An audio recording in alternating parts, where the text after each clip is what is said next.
कृष्णा, राधे राधे। आप सबका वेलकम है वृंदावन श्रृंगार में। आई होप आप सब खुश होंगे, बढ़िया होंगे और हमारी तरह ठाकुर जी की सेवा में मदमस्त होंगे और ठाकुर जी की कृपा का अनुभव भी कर रहे होंगे। तो फ्रेंड्स, अगर आप इस चैनल पे नए हैं तो इस चैनल को लाइक करना, शेयर करना, सब्सक्राइब करना ना भूलें। जैसे कि आप सब लोग जानते हैं, कार्तिक मास चल रहा है और कार्तिक मास में विशेष रहता है शालिग्राम भगवान की पूजा। जो ये मास होता है शालिग्राम भगवान को ही समर्पित होता है, नारायण को ही समर्पित होता है और इसकी जो रहती है विशेष पूजा शालिग्राम भगवान की। और वैसे भी कार्तिक मास में शालिग्राम भगवान का विवाह होता है माता तुलसी के साथ, माता वृंदा के साथ। तो मुझे कई बहनों के व्हाट्सअप मैसेज आए कि दीदी आपने शालिग्राम का वीडियो पहले भी डाला पर आपने श्रृंगार कराया दिखाया, आप कृपा करके एक बार श्रृंगार करके दिखाएं कि हमें भी पता लगे जब ठाकुर जी के हम विवाह कराएं तो शालिग्राम का श्रृंगार किस प्रकार करना चाहिए। तो आपकी डिमांड पे आज मैं ये वीडियो लेके आई हूँ। आज हम आपको करके दिखाएंगे शालिग्राम का श्रृंगार, किस प्रकार शालिग्राम का हमें श्रृंगार करना है। ये वीडियो मैंने आपके लिए स्पेशल बना रही हूँ। सबसे पहले तो आप ये देखिए, ये शालिग्राम भगवान है, हमारे छोटे से प्यारे से शालिग्राम भगवान है। और ये कहाँ विराजमान है? देखिए, ये विराजमान है पीतल के आसन के ऊपर। जब भी कभी आप शालिग्राम भगवान खरीदें या अपने घर में रखें, उनकी सेवा करें, तो इस बात का आपको विशेष ध्यान रखना है कि शालिग्राम जी का जो आसन है वो पीतल का होना चाहिए। शालिग्राम जी का आसन पीतल में होना चाहिए, इसमें ही शुद्ध होता है, इसमें ही इनको विराजमान कराइए। और क्या करना है, एक लाल रंग का गद्दा बिछाना है और उसके ऊपर शालिग्राम भगवान को विराजमान करना है। तो कार्तिक मास में तो शालिग्राम भगवान की विशेष ही पूजा होती है, विशेष ही पूजा का प्रधान रहता है। और कार्तिक मास में किया गया पूजा पाठ, जप तप, ये अक्षमेध यज्ञ का फल देता है आपको। करोड़ों करोड़ों जन्मों का जो पुण्य है एक बार में ही करने से आपको प्राप्त हो जाता है। या यूँ सरल भाषा में कहूँ, आप 1 रुपया दान करते हैं आगे पीछे, लेकिन कार्तिक मास में अगर आप 1 रुपया दान करते हैं तो 10 लाख रुपयों का आपको दान करने का फल प्राप्त होता है। इसी प्रकार माला 1 करते हैं तो 1 का फल मिलता है, लेकिन कार्तिक मास में की गई एक माला आपको 10,000 करोड़ फलदायक होती है। माला का जप का आपको फल प्राप्त होता है। और दूसरी बात, शालिग्राम जो होते हैं ओरिजिनल शालिग्राम होते हैं, जो गंडक की नदी से प्रकट होते हैं, स्वयंभू होते हैं, स्वयं बनते हैं, वो शालिग्राम होते हैं। और शालिग्राम 2 प्रकार के होते हैं। एक तो ये होते हैं बाटी में शालिग्राम, दूसरे होते हैं चक्रधारी शालिग्राम, दामोदर शालिग्राम, लक्ष्मी नारायण शालिग्राम। उनके अंदर अपने आप ही चक्र बने होते हैं। तो दोनों ही शालिग्राम पूजनीय होते हैं। फ़र्क केवल इतना होता है, वो शालिग्राम केवल ऐसे पीतल के आसन में विराजमान होते हैं, उन पे खाली चंदन लगता है और उनको पंचामृत से स्नान कराया जाता है, उनकी इतनी ही पूजा होती है। लेकिन जो ये शालिग्राम भगवान है, इनका आप श्रृंगार भी कर सकते हैं। आप इनको ठाकुर जी की तरह, जैसे हमारे लड्डू गोपाल जी होते हैं, कृष्ण भगवान होते हैं, वैसे इनका श्रृंगार भी आप कर सकते हैं। तो दोनों ही शालिग्राम पूजनीय हैं, लेकिन बस विशेष ध्यान आपको ये रखना है, उनको पीतल के आसन में विराजमान करना है उनको। तो आइए हम आपको शालिग्राम भगवान का श्रृंगार करके दिखाते हैं। सर्वप्रथम शालिग्राम भगवान को हम धारण कराएंगे। ये देखिए, ये मुकुट है, कितना सुंदर, कितना प्यारा मुकुट है। ये जरी और थ्रेड वर्क का मुकुट है। आप देखिए कितना प्यारा, इसके ऊपर दबके का काम हो रखा है, कितना सुंदर एडी का वर्क हो रखा है। और कलर देखिए, डीप पिंक कलर है, ग्रीन कलर है, येलो कलर है, पर्पल कलर है। बहुत ही सुंदर, बहुत ही उम्दा ये मुकुट है जो आज हम अपने शालिग्राम भगवान को पहनाएंगे। शालिग्राम भगवान को हम धारण कराएंगे, बड़ा ही सुंदर शालिग्राम का हम श्रृंगार करेंगे। तो देखिए, छोटे से शालिग्राम भगवान हैं और हम धारण करा रहे हैं इनको आज बड़ा ही सुंदर छोटा सा मुकुट। तो देखिए, ये है प्यारे को हमने मुकुट धारण कराया है। देखो जी, ये बन रहे हैं दूल्हा। तो दूल्हे का श्रृंगार तो भव्य होना चाहिए, क्योंकि हमारे यहाँ दूल्हे को, क्योंकि दूल्हा तो बारात में अलग ही दिखता है ना, तो दूल्हे का श्रृंगार भव्य होना चाहिए। तो हमारे शालिग्राम भगवान का श्रृंगार भव्य होना चाहिए। इस तरह हमने शालिग्राम भगवान को डालना बहुत सरल है, बस आप भाव से करते जाइए। करने कराने वाले तो ठाकुर हैं, हम कौन है जो कुछ कर सकें? हम करने योग्य है ही नहीं है। जो कहते हैं ना, कृष्ण को सजाने वाला भी कृष्ण है और कृष्ण सजने वाला भी कृष्ण है, यानी ठाकुर जी को ठाकुर जी स्वयं सजाते हैं। हम और आप सजाने वाले कोई भी नहीं है उनको। और ये देखिए, अब हम धारण कराएंगे ठाकुर जी को बड़ी सुंदर, बड़ी प्यारी माला।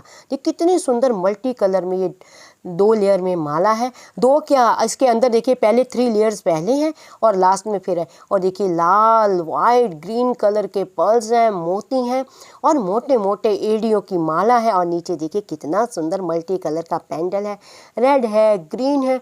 बहुत ही प्यारी, बहुत ही सुंदर, हमारे प्यारे प्यारे छोटे से दूल्हे के लिए कितनी सुंदर है ये प्यारी सी माला। इस तरह हम ठाकुर जी को धारण कराएंगे। ये सुंदर सुंदर माला इस तरह से हम सेट कर देंगे ठाकुर जी को, क्योंकि शालिग्राम भगवान का, कई लोग क्या खाली शालिग्राम जी रखते तो हैं, बस ऐसे ही रख देते हैं, लेकिन जो रसिक होते हैं, जो शालिग्राम से प्यार करते हैं, ठाकुर जी को अपना सखा, अपना प्रेमी, अपना सब मानते हैं, वो ठाकुर जी का श्रृंगार भी स्वयं करते हैं। उनको पता है जो हमारे ठाकुर है ना, वो श्रृंगार के रसियाँ हैं, तो बिना श्रृंगार के उनका कोई भी स्वरूप, चाहे वो नारायण हो, चाहे कृष्ण भगवान हो, चाहे राम हो, बिना श्रृंगार के तो उनका कोई भी जो स्वरूप है वो सार्थक हो ही नहीं सकता। अब हम क्या लगाएंगे, अब लगाएंगे हम मोर पंखी। मोर पंखी हम पहले लगाएंगे। मोर पंखी के बिना तो हमारे प्यारे का कोई भी श्रृंगार हो ही नहीं सकता। तो इस तरह मोर पंखी हम धारण कराएंगे ठाकुर जी को। इसको चिपका देंगे अच्छी तरह से। ये देखिए, ये मोर पंखी प्यारे ने धारण करी है, सुंदर सुंदर मोर पंखी धारण करी है। और ये देखिए, अब हम डालेंगे इनको माला। कितनी सुंदर, कितनी प्यारी, देखिए कितनी भव्य ये माला है, कितना प्यारा स्वरूप है। 1 2 3 4 5 लेयर्स में ये माला है। और ये देखिए कितना सुंदर सुंदर इसके ऊपर लॉकेट लगे हुए हैं, कितने प्यारे वाइट मोतियों की है, बीच में एड़ी का वर्क है, कुंदन का वर्क है, बहुत ही प्यारी। सबसे बड़ी बात, ये जो माला है ये लंबे धागे वाली है। आप जितना मर्जी इसको ऐसे खोल लीजिए, जितना मर्जी आप इसको टाइट कर दीजिए। तो देखिए, हम सबसे पहले ठाकुर जी को ये माला धारण कराएंगे इस प्रकार, क्योंकि हमने मोर कलंगी पहले लगा दी है। तो अब हम माला इधर से डालेंगे ठाकुर जी को कि किसी तरह उनका श्रृंगार खंडित ना हो। तो देखिए, ये माला हमने डाल दी है ठाकुर जी को, बड़ी ही सुंदर, बड़ी ही भव्य। ये देखिए माला स्वरूप, देखिए हमारे ठाकुर क्यों लग रहे हैं ना दूल्हा, लग रहे हैं ना दूल्हा। देखो तुलसा माँ से बिहाने जा रहे हैं, वृंदा जी से विवाह हो रहा है इनका।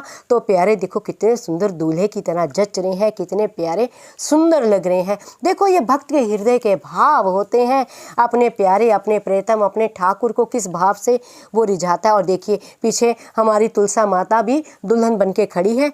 आप कहेंगे तो इनके मैं विवाह का वीडियो भी आपको डाल, अगर आपकी इच्छा है, आप देखना चाहते हैं तो। वैसे तो मेरा एक दूसरा चैनल है वृंदावन सखी, उसमें तो ये मैं सारी यही चीज़ें डालती हूँ, किस तरह क्या करना चाहिए, क्या नहीं करना चाहिए।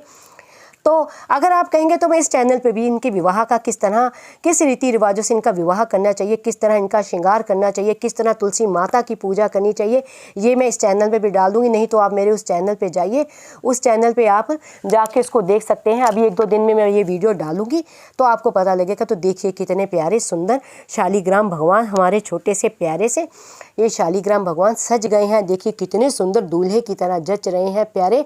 तो देखिए, देखो दोस्तों, भक्तों, क्या होता है कि जिस जगह पे शालिग्राम की पूजा होती है, जिस जगह पे शालिग्राम जी का स्नान होता है, जिस जगह पे शालिग्राम जी को भोग आरती की जाती है, वो जगह 1.5-2 किलोमीटर का जो दायरा होता है वो तीर्थ बन जाता है।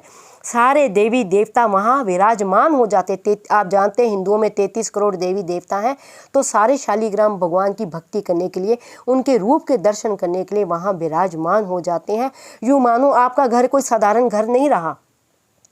अगर भगवान शालिग्राम वहाँ विराज गए हैं, अगर आप पूरी श्रद्धा और भक्ति से शालिग्राम भगवान की सेवा करते हैं, पूजा करते हैं, तो भगवान शालिग्राम जहाँ विराजते हैं वो घर फिर घर नहीं रहता, वो जगह तीर्थ हो जाती है, वो जगह तीर्थों से भी ऊपर हो जाती है। ऐसी मान्यता शास्त्रों में है, ये मान्यता शास्त्रों में कही गई है। अगर आप पढ़ेंगे, वेद पुराण पढ़ेंगे तो इसका बखान आपको वहाँ मिल जाएगा। तो कितने सुंदर प्यारे प्यारे हमारे ठाकुर हैं। ठाकुर के बारे में क्या कहें जी, हमारी जीवा में इतना सामर्थ्य ही नहीं है। कहते हैं ना, हरि अनंत हरि कथा अनंता। हम कितना कहेंगे, कितना बोलेंगे, बोलने योग्य ही नहीं है। जिससे ठाकुर जी बुलवाते हैं वही बोलता है, जिसको ठाकुर जी सुनाते हैं वही सुनता है। यकीन मानिए, बहुत से लोग हैं जिनके आगे भगवान का नाम लो उठ के चले जाते हैं, सुन नहीं पाते, क्योंकि ठाकुर जी उसको सुनाना नहीं चाहते हैं। इसलिए कहते हैं जिसको ठाकुर जी सुनाते हैं वही सुनता है, जिसको कहाते हैं वही कहता है, जिसको नचवाते हैं वही नाचता है, जिसको गवाते हैं वही गाता है। तो इंसान के बस में है ही क्या। वैसे भी ये कृपा साध्य है, साधन साध्य नहीं है। तो ठाकुर जी के प्रति आप भाव रखें, हर वक्त सोचें। जैसे मैंने कई बार पहले भी कहा है, मनसा वाचा कर्मणा ठाकुर जी की भक्ति कीजिए, तीनों भावों से ठाकुर जी की भक्ति कीजिए। सरल भाषा में कहूँ तो तन मन धन, तन से भी ठाकुर जी की सेवा कीजिए, मन से भी कीजिए और धन से भी ठाकुर जी की सेवा कीजिए। ये किस प्रकार, ऐसे वीडियो बहुत लंबा हो जाता है, लेकिन ये इतनी सी बात मैं ज़रूर आपसे कहना चाहूँगी। तन से यानी तन से ठाकुर जी का आप श्रृंगार कीजिए, ठाकुर जी के लिए भोग बनाइए। मन से यानी मन में इच्छा रखिए, मुझे आज अपने ठाकुर जी के लिए ये करना है, मुझे ठाकुर जी को आज ऐसे सजाना है, मुझे आज ये रिवाज निभाना है, मुझे आज ये रीति निभानी है, अपने प्यारे को प्रसन्न करना है। और धन, आप जानते हैं अगर आप तन मन लगाएंगे तो धन की आवश्यकता होगी। ठाकुर जी का श्रृंगार खरीदना है, ठाकुर जी सुंदर सुंदर इनको पोशाकें लेके देनी है, सुंदर सुंदर मुकुट खरीदनी है, सुंदर सुंदर माला खरीदनी है। इसीलिए कहते हैं तन मन धन तीनों से ठाकुर जी की सेवा कीजिए। और यकीन मानिए, एक बार आप भाव रखेंगे ठाकुर जी के प्रति, एक बार आप तन मन धन लगाएंगे, तीनों में आपकी वृद्धि होगी। क्योंकि ये लक्ष्मीपति हैं। जिस घर में ठाकुर जी विराजमान हो जाते हैं, जिस घर में ठाकुर जी बैठ जाते हैं, उस घर में माँ लक्ष्मी भी विराजमान हो जाती हैं। वो उस घर को छोड़ के कभी नहीं जाती। कहते हैं ना, माया माया सब भजे हरि सिमरे ना कोय, जो हरि को सिमरन करे फिर माया चेरी होए। जिस घर में ठाकुर जी विराज जाते हैं, माँ लक्ष्मी भी वहाँ स्थिर हो जाती हैं। वैसे तो माँ लक्ष्मी चंचला है, कहीं रुकती नहीं है, लेकिन जहाँ ठाकुर जी विराज जाते हैं तो माँ तो ठाकुर जी के चरणों की सेवा करती हैं, तो वहाँ माता जी विराजमान हो जाती हैं। तो ये बहुत लंबी कथा है, मैं कहाँ तक कहूँ आपसे, तो ये वीडियो भी बहुत लंबा हो जाएगा। तो जितना हो सके ठाकुर जी का श्रृंगार कीजिए, जितना हो सके ठाकुर जी को भोग अर्पण कीजिए और ठाकुर जी को सजाइए। और वैसे भी ये प्यारे आज दूल्हा बने हैं, दूल्हे का श्रृंगार है, तो आप देख रहे हैं इनका तुलसी जी के साथ विवाह होगा। ये देवउधनी एकादशी आ रही है, उस एकादशी के दिन देखिए हमने तुलसी माता जी भी पीछे बैठी हुई हैं, वो भी सजी हुई हैं, तो ठाकुर जी उनकी छाया में नीचे ही बैठे हैं।